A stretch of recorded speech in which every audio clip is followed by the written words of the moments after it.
पढ़ेंगे Raoult's law. ठीक है, राउल्स लॉ फॉर वोलेटाइल।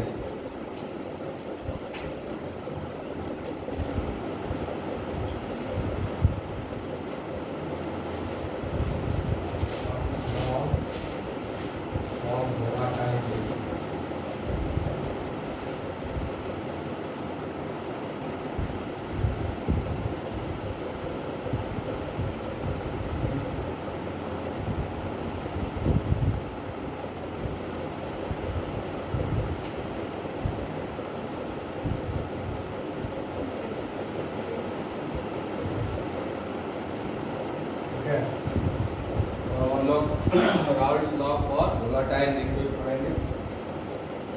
ठीक है, Raoult's law for volatile, Raoult's law for a solution, Raoult's law for a solution of volatile. मतलब जो solution बनाएंगे वो वोलेटाइल लिक्विड से बना हुआ है।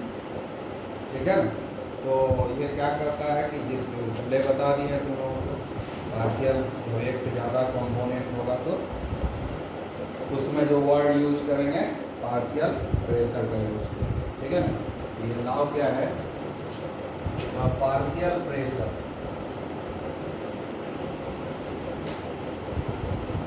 Partial pressure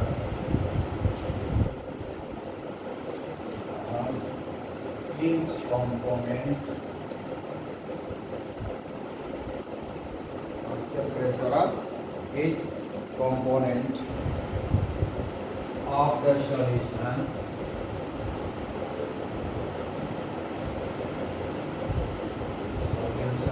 is directly proportional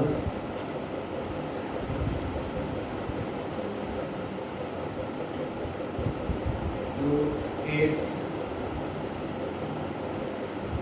mole fraction।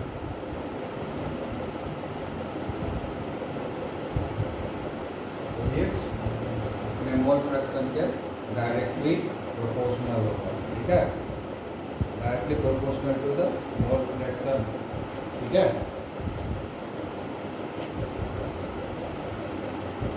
Present in the solution, mole fraction of the component present in the solution। ठीक है, तो हम लोग जो है बाइनरी सॉल्यूशन पढ़ रहे हैं। तो बाइनरी सॉल्यूशन में क्या होगा, दो कंपोनेंट होगा, हाँ, और बाइनरी सॉल्यूशन।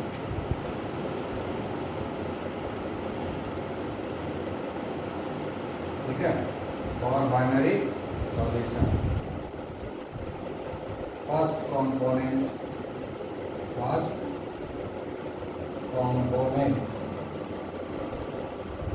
तो हम लोग वन मानेंगे, that is solvent. First component कौन हो गया, सॉल्वेंट हो गया।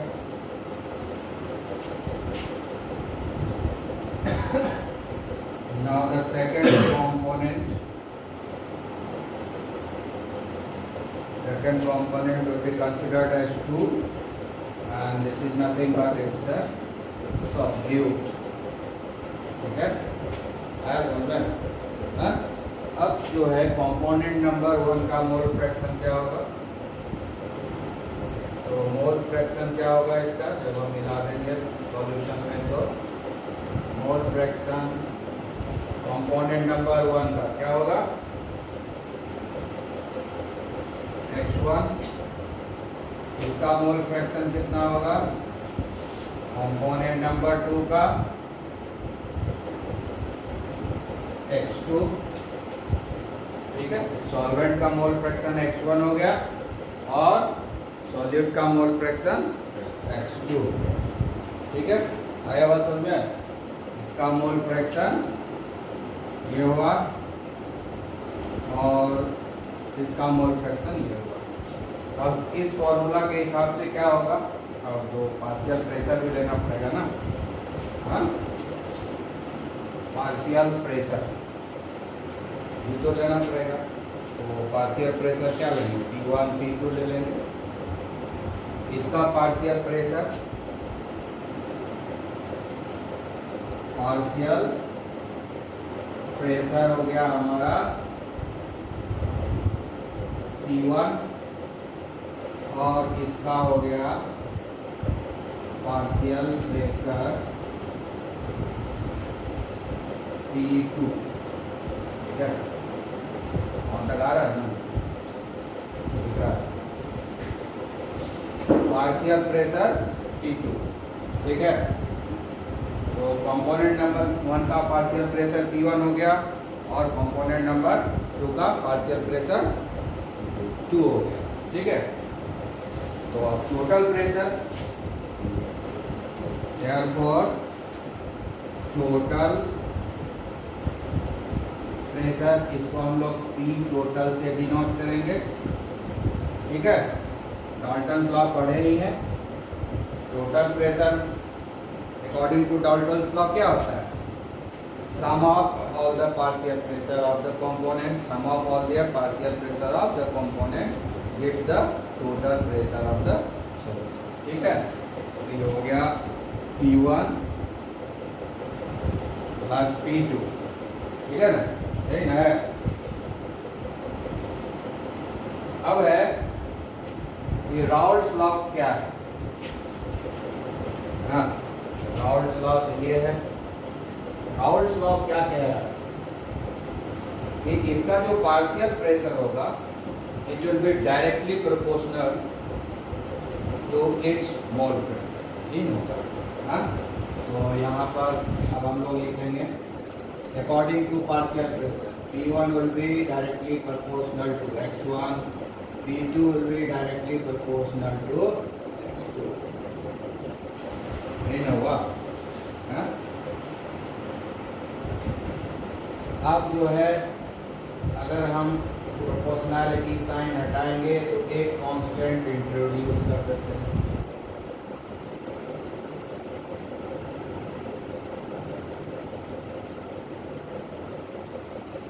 यही ना होगा, एक कांस्टेंट इंट्रोड्यूस कर दिया, हाँ, आई बात समझ में।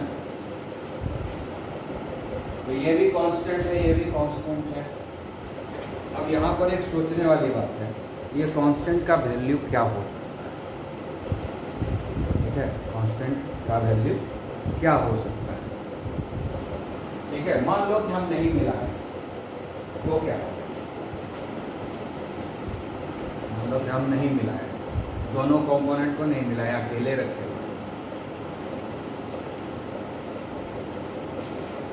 तब मोल फ्रैक्शन क्या होता है, टोटल मोल फ्रैक्शन कितना होता है, 1 होता है। टोटल मोल फ्रैक्शन कितना होता है, सम ऑफ मोल फ्रैक्शन कितना होता है, 1 होता है। हम कुछ मिलाएंगे, अकेला है वो, तो सारा मोल फ्रैक्शन तो उसी का होगा, मतलब mole fraction 1।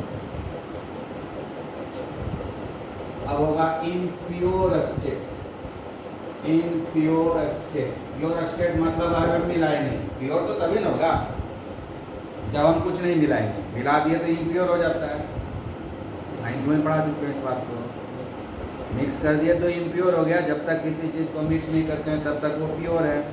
All elements, all the elements and compounds are pure, all the elements and compounds are pure, इसके अलावा सब कुछ impure. All the elements and compounds are pure, लेकिन element element, compound compound, element compound mix हो गया तो impure हो गया, ठीक है ना, हाँ। तो हम मिलाएंगे ही नहीं, दोनों कंपोनेंट को अलग अलग हम पहले देखेंगे, अलग अलग, आई बात समझ में। तो जब हम देखें फॉर्मूला तो यही होगा, P1 इक्वल टू KX1, ठीक है। यार x1 इक्वल टू 1 होगा या नहीं, अकेले है ना, in pure state P1 equal to KX1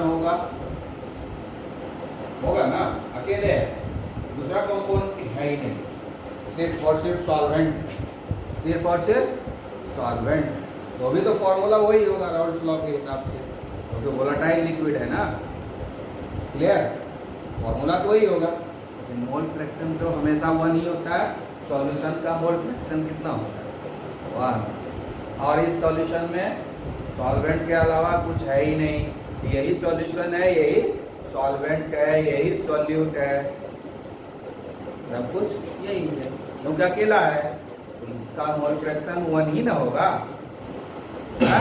तो जब 1 होगा तो क्या हो जाएगा, P1 इक्वल टू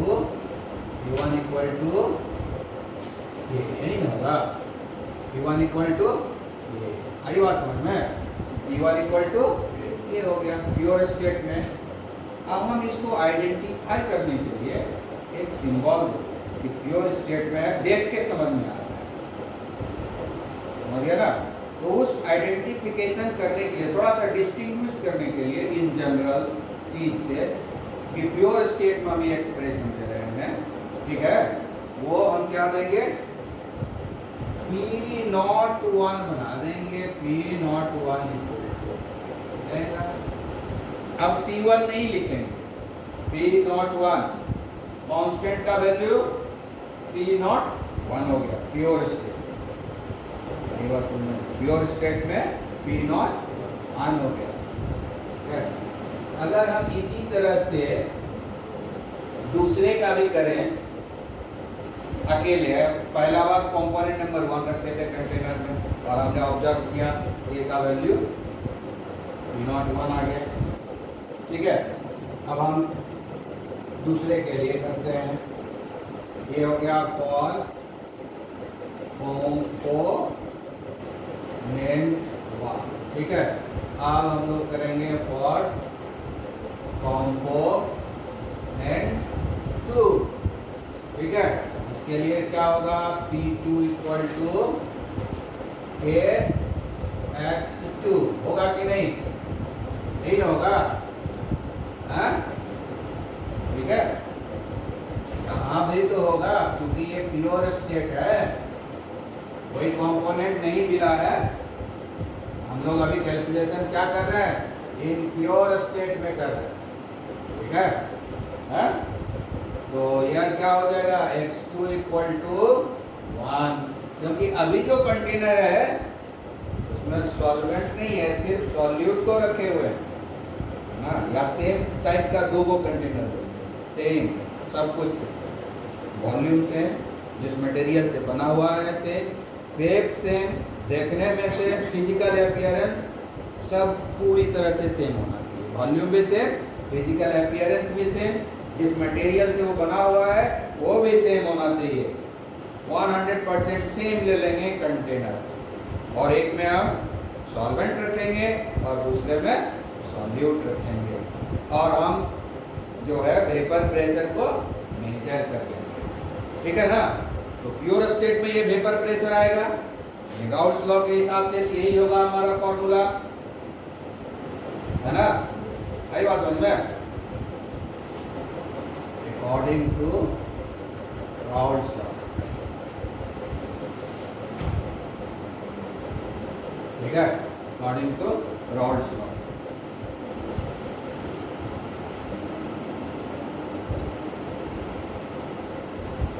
तो अब जो है यहाँ पर क्या हो जाएगा, P2 इक्वल टू K होगा ना, क्योंकि अकेले जो है ये कंपोनेंट नंबर 2 है, तो टोटल मोल फ्रैक्शन कितना होगा, 1 होगा, किसी भी सॉल्यूशन का सम ऑफ मोल फ्रैक्शन 1 होता है, यूनिवर्सल ट्रूथ है, तो अभी कंपोनेंट नंबर 2 सिर्फ है, तो यही सॉल्यूशन है, यही सॉल्वेंट है, यही सॉल्यूट है, सब कुछ यही है, तो मोल फ्रैक्शन भी इसका वही होगा, 1 होगा, मोल फ्रैक्शन 1 होगा, इसलिए मोल फ्रैक्शन 1 हो गया, और जब मोल फ्रैक्शन 1 होगा P2 इक्वल टू K, ये क्या है, कांस्टेंट है, ये क्या है, कांस्टेंट, ठीक है, या अगर डिफ्रेंशिएट करके रखना चाहते हो तो इसको K1 कर दो, इसको K2 कर दो, भी कर सकते हो तुम, समझ ना।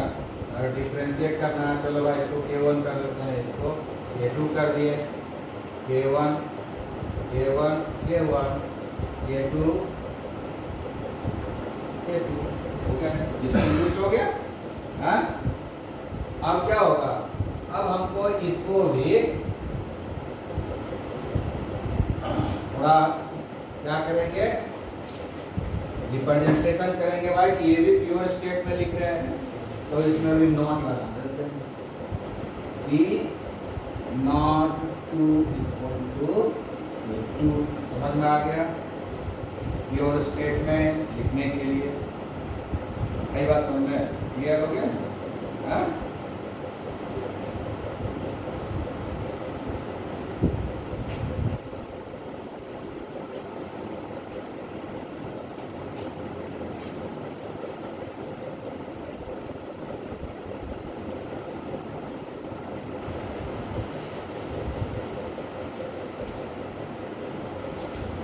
ठीक है, तो फाइनली हम लिख सकते हैं, फाइनली वी कैन राइट, अब जो है P1 में K1 का वैल्यू पुट कर दो, K1 का वैल्यू कितना है, P dot 1 x1 and P2 equal to P naught 2 x2, लिख सकते हैं ना। K1 और K2 का वैल्यू पुट कर दिए, ठीक है। ये दोनों तो कांस्टेंट है ना, अकेला है, किसी भी अकेले लिक्विड का वेपर प्रेशर तो चेंज हो ही नहीं सकता, तो कांस्टेंट रहेगा। जब उसके साथ कुछ मिक्स होगा तब ना उसका वेपर प्रेशर में चेंज आ जाएगा, लेकिन जब वो अकेले है तब तो उसका वेपर प्रेशर ओरिजिनल होगा और वो कांस्टेंट होगा। दुनिया के किसी कोने में जाके नापेंगे उसका वेपर प्रेशर, एक पर्टिकुलर लिक्विड का एक पर्टिकुलर टेम्परेचर पर वो कभी चेंज नहीं होगा। एक पर्टिकुलर टेम्परेचर और प्रेशर पर दुनिया के किसी भी कोने में एक पर्टिकुलर लिक्विड का वेपर प्रेशर कभी नहीं बदलता, वो कैरेक्टरिस्टिक है, वो बदलता नहीं है, वो उसकी पहचान है। हम वेपर प्रेशर से पहचान सकते हैं कि ये यही लिक्विड है, तो कांस्टेंट हुआ ना, तो ये और ये कांस्टेंट हुआ, और ऐसे भी मैथमेटिकली हम लोग निकाल लिए कांस्टेंट है कि नहीं। हाँ, समझ में आ गया, ये हम लिख सकते हैं ना, तो कैन राइट लाइक दिस, ठीक है। हाँ, उसके बाद हम इस फॉर्मूला में बिठा देंगे दोनों का वैल्यू, ठीक है। देयरफॉर P टोटल मतलब, तो ये हो गया vapour pressure in pure form of component number 1, ये हो गया vapour pressure of component number 2 in pure form. Not लगा दिए प्योर फॉर्म, नॉट लगा दिए तो प्योर फॉर्म, ठीक है ना।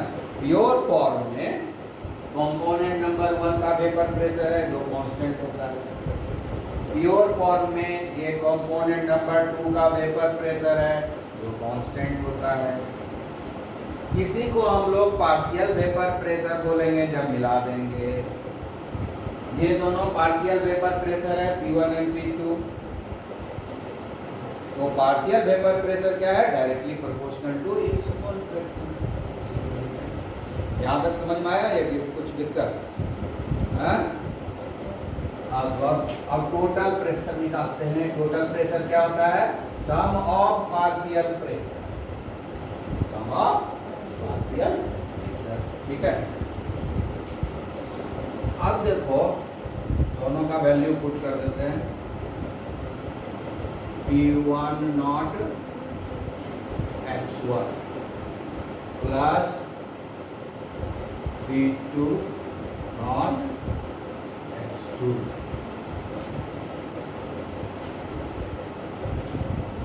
Finally you can write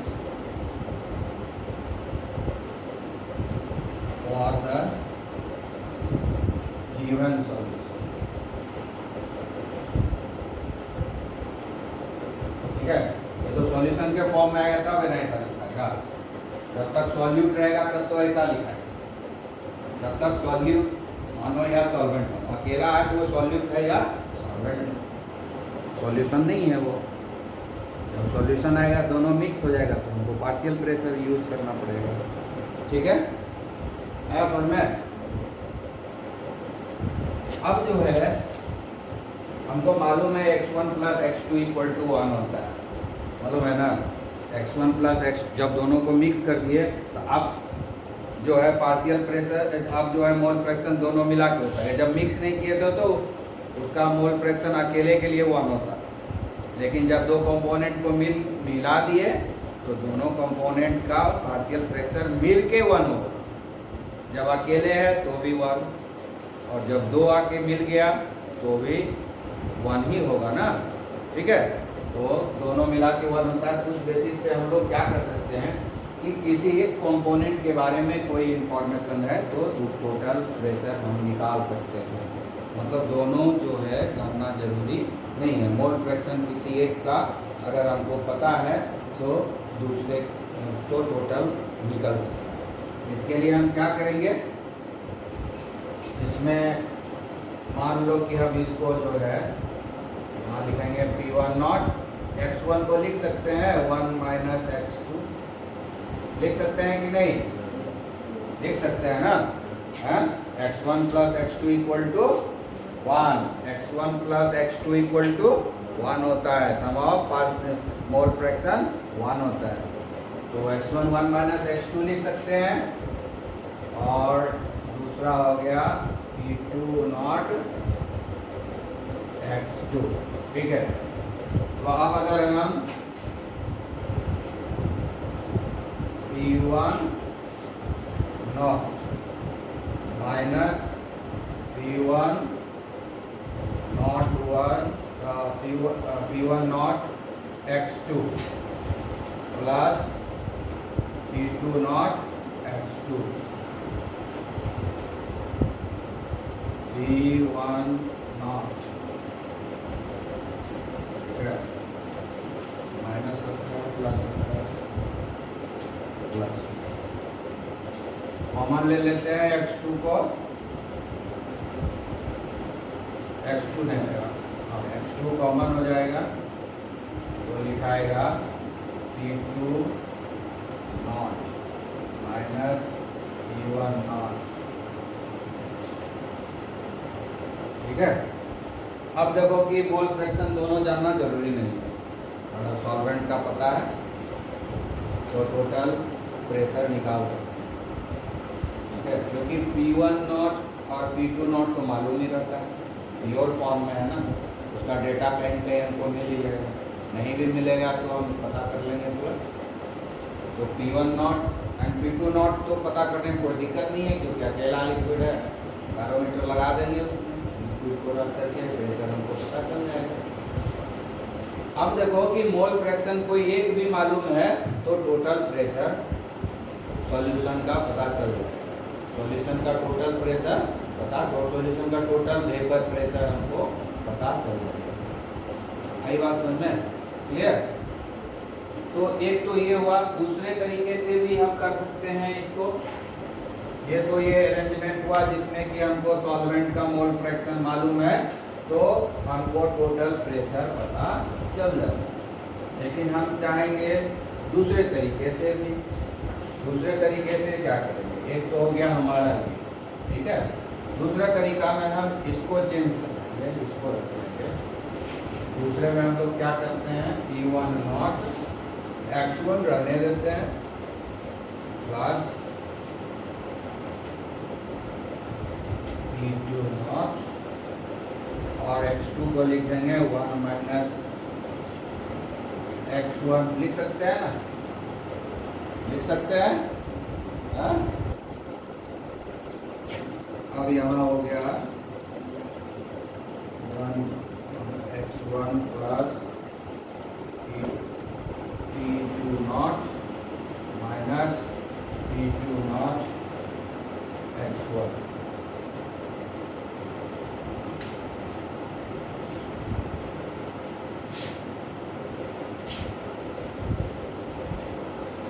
इसको हम लोग P2 को यहाँ रख देते हैं और इस दोनों में कॉमन ले लेंगे x1,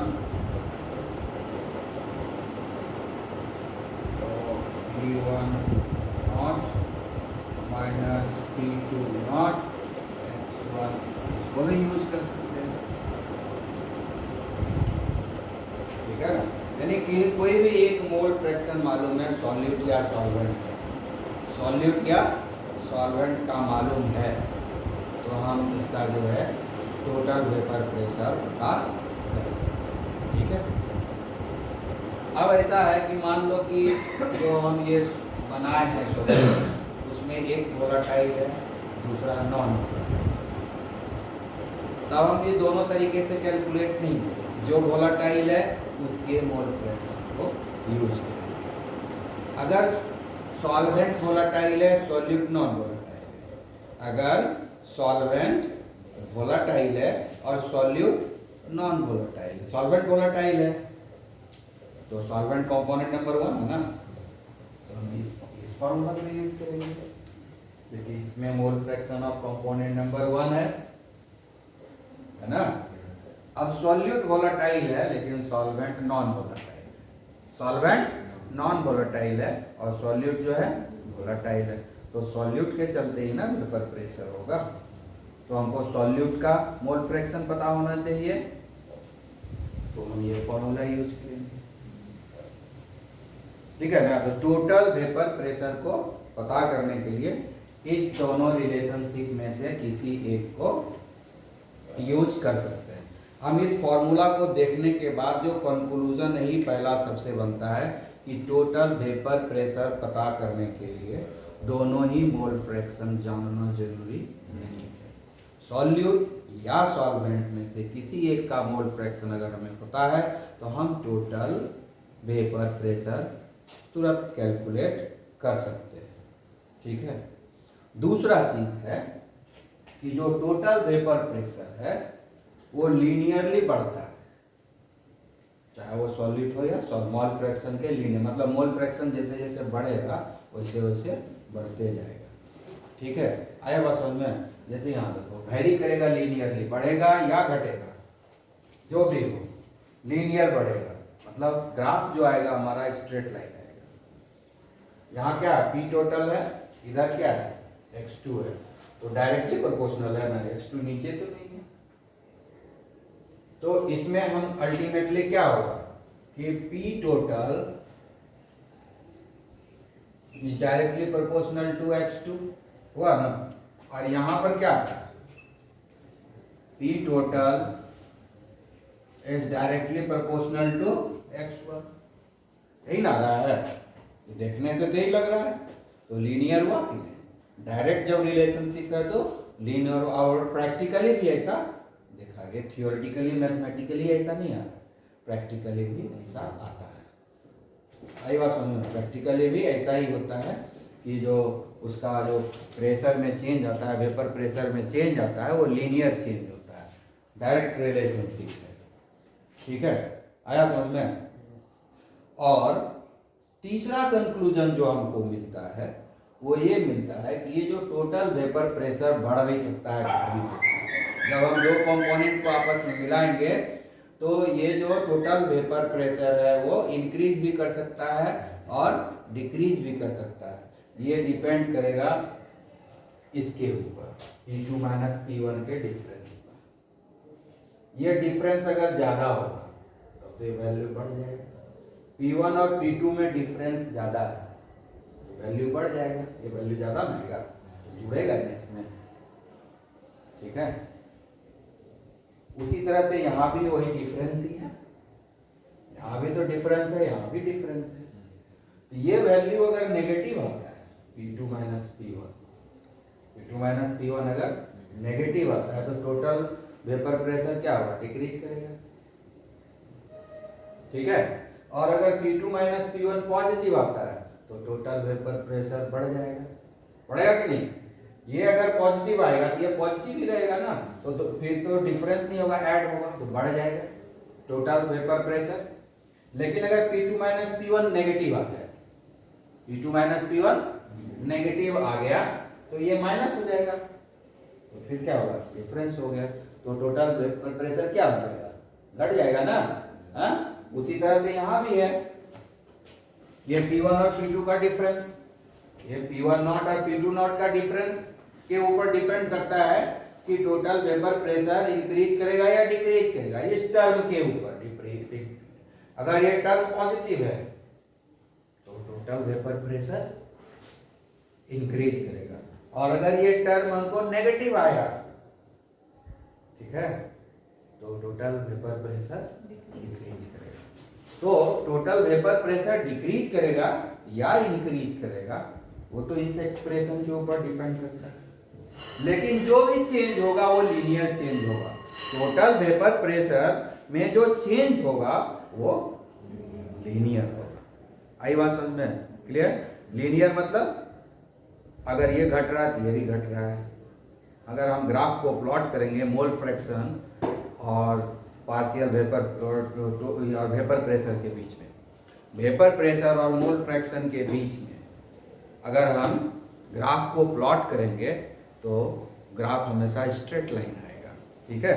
ये ग्राफ जो है फिगर नंबर 2.3 में एनसीईआरटी में 2.3 में देखो, ठीक है ना, ये 2.3 हुआ एनसीईआरटी में, है ना। इस साइड लिखा हुआ है, देखो ये जा रहा है ना, स्ट्रेट लाइन है ग्राफ, ये भी स्ट्रेट लाइन है ग्राफ, और ये रिजल्टेंट ग्राफ, ठीक है। ठीक है, कल हम लोग इस ग्राफ को भी देख लेंगे, ठीक है।